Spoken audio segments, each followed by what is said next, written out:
साहित्यरत्न, लोकशाहीर अण्णाभाऊ साठे यांचे अनेक आयाम आपण खऱ्या अर्थानं पाहिलेले आहेत.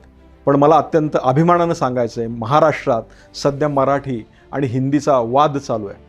आणि हा वाद जरी चालू असला तरी महाराष्ट्र गीत अत्यंत अभिमानानं आपण सगळेच म्हणतोय. पण मला प्रकर्षानं आपल्याला सांगायचं आहे, 1950 ते 60च्या दरम्यान अण्णाभाऊंनी महाराष्ट्र गीत लिहिलं आणि कदाचित हे महाराष्ट्र गीत माझ्या माहितीनुसार पहिलंच महाराष्ट्र गीत होतं. ते आपल्यापासून थोडंसं लांब राहिलं, वंचित राहिलं, साहित्यातनं लांब राहिलं. ते महाराष्ट्र गीत अत्यंत चांगल्या पद्धतीनं अण्णाभाऊंनी लिहिलं होतं.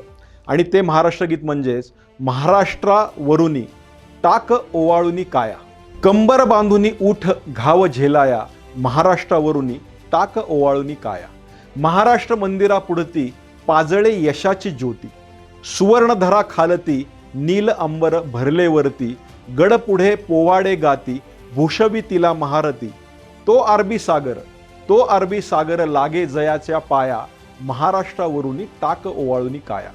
ही मायभूमी धीरांची, शासनकर्त्यांची वीरांची, घामाची आणि श्रमांची, खुरप्याची आणि दोरींची, संतांची शाहिरांची, त्यागाच्या तलवारींची, स्मरून धुरंधर आता त्या शिवराया, महाराष्ट्रावरुनी टाक ओवाळुनी काया.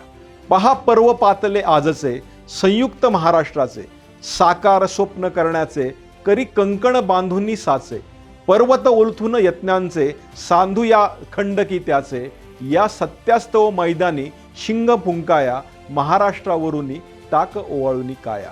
घर ध्वजा करी ऐक्याची मनीषाजी महाराष्ट्राची, पाऊले टाक हिमतीची कणखर जणू पोलादाची, घे आण स्वातंत्र्याची महाराष्ट्रास्तव लढण्याची, उपकार फेडुनी जन्मभूमीचे जाया, महाराष्ट्रावरुनी टाक ओवाळुनी काया.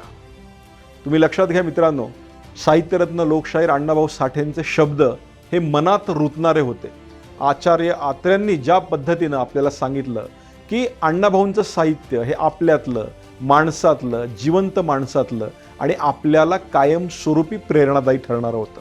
असं म्हटलं जातं अण्णाभाऊ साठे खऱ्या अर्थानं एकच दिवस शाळेत गेले आणि एक दिवस शाळेत गेलेला माणूस असं अजरामर साहित्य निर्माण करू शकतो, हे खऱ्या अर्थानं महाराष्ट्राला लाभलेलं अलभ्य असा लाभ आहे असं म्हटलं तरी वावगं ठरणार नाही. म्हणूनच या अण्णाभाऊंच्या लेखणीला, साहित्याला मी खऱ्या अर्थानं सलाम करतो आणि साहित्यरत्न लोकशाहीर अण्णाभाऊ साठेंच्या जयंतीच्या निमित्तानं सर्व महाराष्ट्राला, सर्व माझ्या माणसांना, माझ्या समाजाला मी या जयंतीच्या लाख लाख शुभेच्छा देतो. धन्यवाद.